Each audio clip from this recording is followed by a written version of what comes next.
नमस्कार। जनशोध न्यूज में आपका स्वागत है। मैं प्रदीप तिवारी। तो देश में इस समय पेंशन स्कीम और पेंशन पर चर्चा है।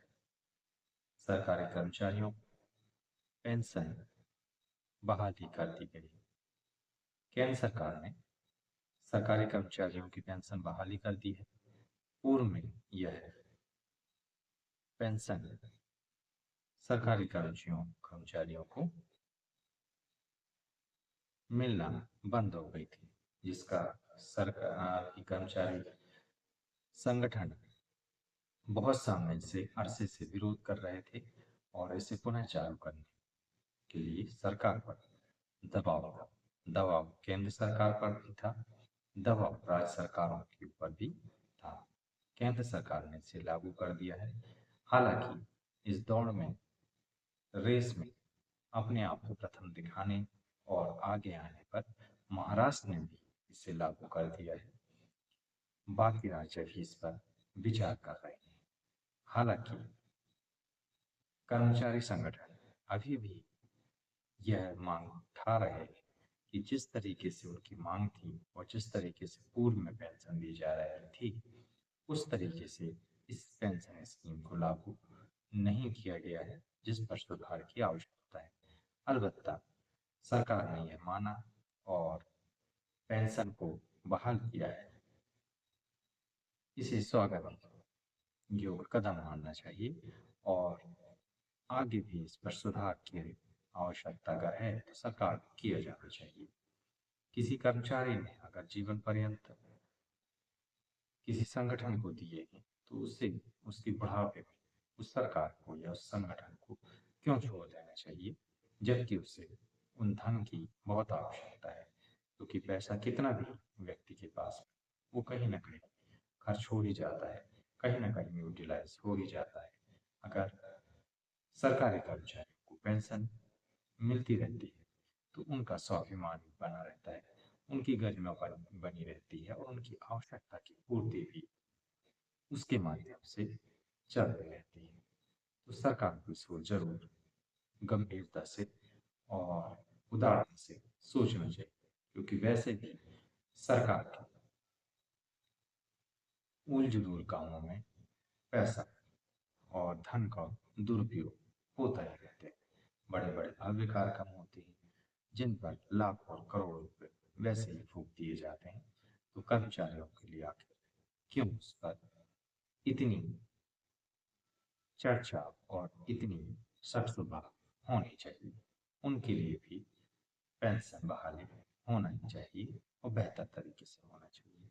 बढ़ते हैं अगली खबर की ओर, जो कि अर्थव्यवस्था से ही जुड़ी हुई है। विश्व में जो वैश्विक वित्तीय बाजार है उसमें अस्थिरता देखी जा रही है। यह पूरे विश्व के लिए कोई शुभ संकेत नहीं है। पूरी विश्व की अर्थव्यवस्था में अनिश्चितता का माहौल है।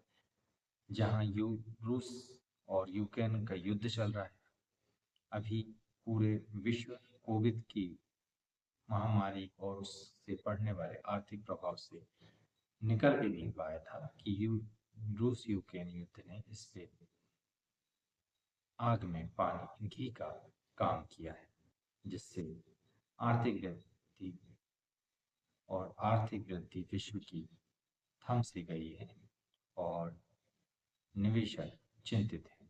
विशेषज्ञों का मानना है कि आने वाले महीनों में अस्थिरता बनी रहेगी और निवेशकों को सतर्क रहने की आवश्यकता है। वर्तमान में कई कारणों के चलते यह विश्व मंदी की ओर बढ़ रहा है, जिनमें प्रमुख कारण मुद्रास्फीति और केंद्रीय बैंकों द्वारा ब्याज दर में वृद्धि ने वैश्विक बाजार को अस्थिर कर दिया है।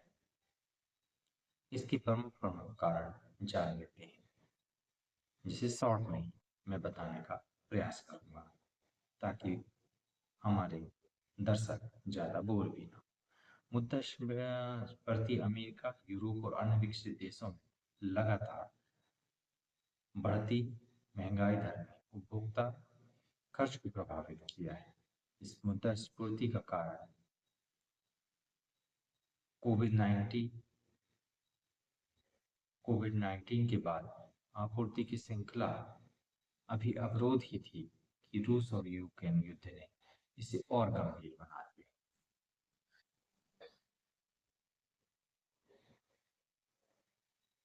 इसमें प्रमुख कारण ब्याज दरें भी हैं।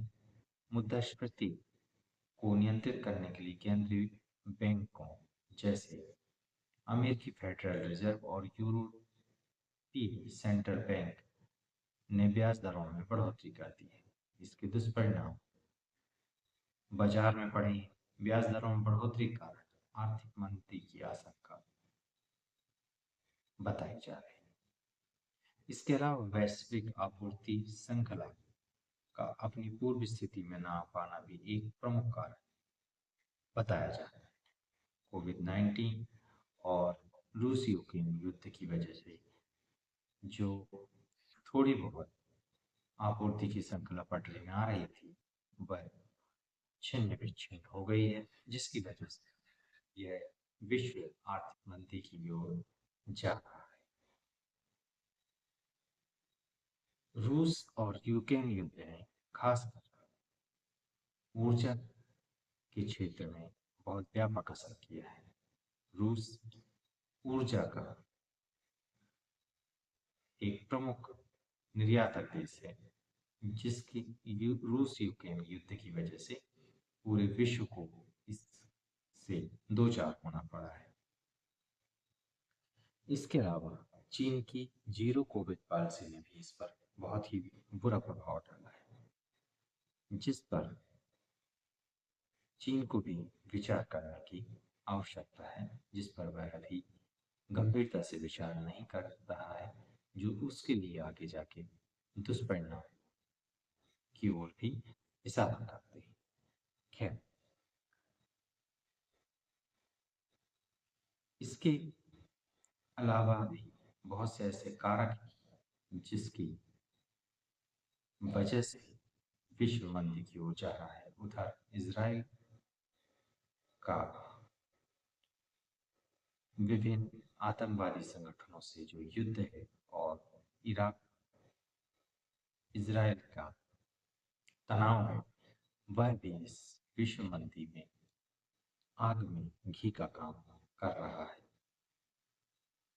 चारों ओर कुछ इस तरीके की फिजाएं बढ़ रही हैं। लोगों को आशंका लग रही है कि यह विश्व युद्ध की ओर बढ़ रहा है, एक बड़े युद्ध की मुहाने में खड़ा है। बहरहाल इसकी अभी निकट भविष्य में कोई भविष्यवाणी तो नहीं दिखती है और कोई ऐसी आशंकाएं भी नहीं नजर आती है, मगर लोगों को इसमें दिखता जरूर है कि शायद इससे तीसरे विश्व युद्ध और विश्व मूव कर जाए, क्योंकि उधर रूस और यूक्रेन की युद्ध में नाटो यूक्रेन के साथ है और रूस एक अलग तरह का युद्ध यूक्रेन में लड़ रहा है। वहीं इसराइल में भी यही स्थिति है, जहाँ पूरे अरब देश एक तरफ है और वे इसराइल पर लगातार दबाव और युद्ध की स्थिति बनाए हुए हैं। वहीं अमेरिका इसराइल को खुला समर्थन दे रहा है। बढ़ते हैं अगली खबर की ओर। पर्यावरण से संबंधित है। यूरोप और उत्तरी अमेरिका में अत्यधिक गर्मी बढ़ रही है। यह ग्लोबल वार्मिंग का असर है। पूरे विश्व को इसे भोगना पड़ रहा है। अमेरिका में गर्म लहरें चल रही और जंगल की आग तबाही मचा रही है। दक्षिण यूरोप के कुछ हिस्सों में तो तापमान इस कदर बढ़ गया है कि वहां रहना बड़ा मुश्किल हो गया है। खासकर ग्रीस, इटली और स्पेन में तापमान बहुत बढ़ गया है। वहां गर्म हवाएं चल रही है। जंगल की आग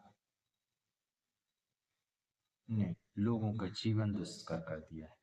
लोगों को सुरक्षित स्थानों पर पहुंचाने के आदेश जारी कर दिए गए हैं। वहीं अमेरिका में कैलिफोर्निया और ओरेगन में बड़े जंगल के क्षेत्र में आग लग गई है, जिससे भारी तबाही पूरे अमेरिका में इन जंगलों में दिखाई दे रही है।